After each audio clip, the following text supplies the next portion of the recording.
The studio was alive that evening, brighter, louder, and crackling with a certain tension that no one could quite name. Samuel L. Jackson had just walked onto the set of Real Time with Bill Maher, and the audience's energy shifted immediately. They knew this was going to be good. Jackson wasn't the kind of guest who smiled politely and stuck to the script. He spoke with conviction, cut through pretense like glass, and left people thinking, whether they agreed with him or not. Bill Maher, known for his sharp humor and sharper tongue, had a glint in his eye. Samuel L. Jackson, he said as they sat down. One of Hollywood's greatest, and definitely one of its loudest voices. Jackson chuckled. I'll take that as a compliment, Bill. Loud gets heard. The audience laughed and applauded, but Maher wasn't done. You've been speaking out a lot lately, politics, race, Hollywood culture. Don't you ever feel like maybe you go too far? Jackson leaned back, the smile still on his lips but his tone measured. You know what, Bill? I don't go far enough.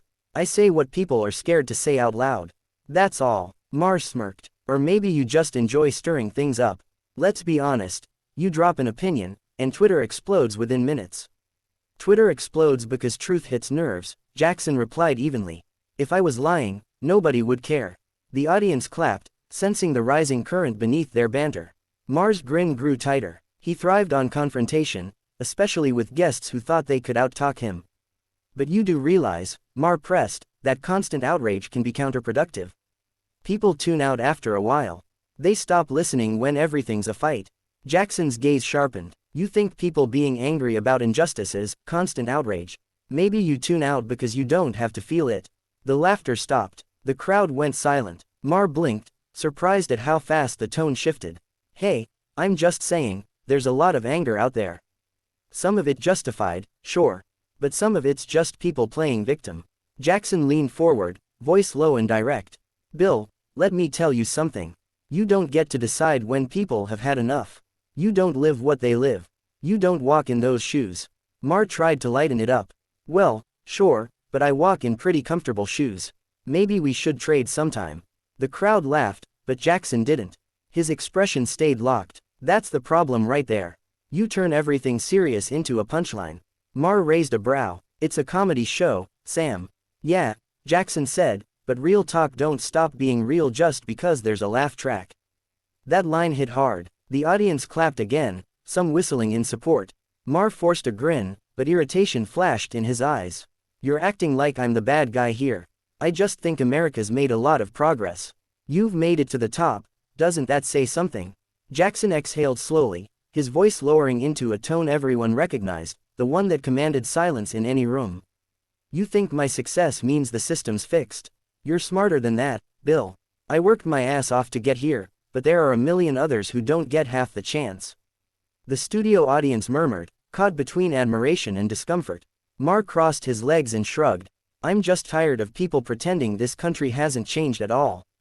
Jackson shook his head. It's changed, yeah, but not enough. You can put a new coat of paint on a cracked wall, but it's still falling apart underneath. That line drew thunderous applause. Maher chuckled, but his tone had lost its playfulness. I guess you and I just see things differently. Maybe, Jackson said, or maybe you just don't want to see it the way it is. The words hung in the air like smoke. Maher leaned forward, defensive now. You sound like you're angry at me for saying what I think. Jackson's eyes locked on his. I'm not angry at you for thinking, Bill. I'm angry that you stop thinking the second it makes you uncomfortable. For a moment, neither man spoke. The silence was thick, the audience completely still. Maher finally let out a short, dry laugh. Well, folks, looks like I'm getting the Pulp Fiction treatment tonight. Jackson didn't laugh. You invited me to talk. I came to tell the truth. But if you just want a performance, he unclipped his mic. You can find another actor. The crowd gasped. Maher tried to respond. Sam, wait, but Jackson was already standing, his face calm but resolute. I'm done playing nice for TV, Jackson said quietly, before walking off the stage as the audience erupted in stunned noise, some cheering, some booing, all wide-eyed. And in that single moment, Bill Maher's smirk finally faded, replaced by the realization that Samuel L. Jackson hadn't walked off for drama, he'd walked off because some truths just couldn't fit between commercial breaks. Backstage, chaos erupted the moment Samuel L. Jackson disappeared behind the curtain. The producers scrambled, The control room shouted over headsets, and Bill Maher sat frozen for a beat before forcing a tight smile. "Well," he said, trying to save face, "I guess that's one way to end a segment." The audience gave an uneasy laugh, but the energy in the studio was fractured, like everyone knew they'd just witnessed something real, something raw. Jackson kept walking, his stride sharp, his jaw clenched. His assistant, Dana, hurried after him. "Sam, maybe you should cool off before leaving. They're freaking out in there." He stopped just long enough to look at her. "They should be. That man doesn't listen, he just wants to argue for ratings." Within minutes, the moment went viral. Someone in the audience had filmed the walk-off on their phone. The clip was already flooding social media under the hashtag Samuel L. Jackson walks off. Twitter exploded. Some users praised him for standing up to Maher's dismissive tone, while others accused him of being too sensitive or unable to take a joke. Jackson sat in the back of the black SUV that night, scrolling through the reactions. He wasn't angry anymore, just disappointed. "See," he muttered, "people love the drama, but they miss the message." Dana glanced at him from the passenger seat. "You made your point, Sam. You always do." He gave a tired laugh. "Yeah, but did anyone hear it?" By morning, every major news outlet had picked up the story. Headlines blared: "Samuel L. Jackson storms off Bill Maher's show after heated clash," and "Maher vs. Jackson. Debate turns ugly on live TV." Clips played on repeat across networks. Late-night hosts joked about it. But the internet conversation grew deeper. Fans dissected every line of their exchange, posting quotes, reactions, and memes. Maher's production team gathered early the next day in a tense meeting. "We're getting millions of views," one producer said, half excited, half anxious. "It's trending in over 20 countries." Maher rubbed his temples. "Yeah, and half those views are people calling me a racist." Another team member chimed in carefully, "You did push him hard, Bill." "Maybe too hard." Maher frowned. "I asked questions. That's what I do. People need to toughen up. You can't walk off every time someone disagrees with you." But deep down, he knew Jackson's walk-off wasn't just ego. There was truth behind that glare, something Maher couldn't quite shake. He had faced heated guests before, but this felt different, personal. Later that evening, Jackson appeared via satellite on The Daily Show. Trevor Noah greeted him warmly. "Man, you lit up the internet last night. What really went down?" Jackson smiled faintly. "I went on there to talk about real things, how people are still struggling, how America still has blind spots." But Bill wanted to make it a game.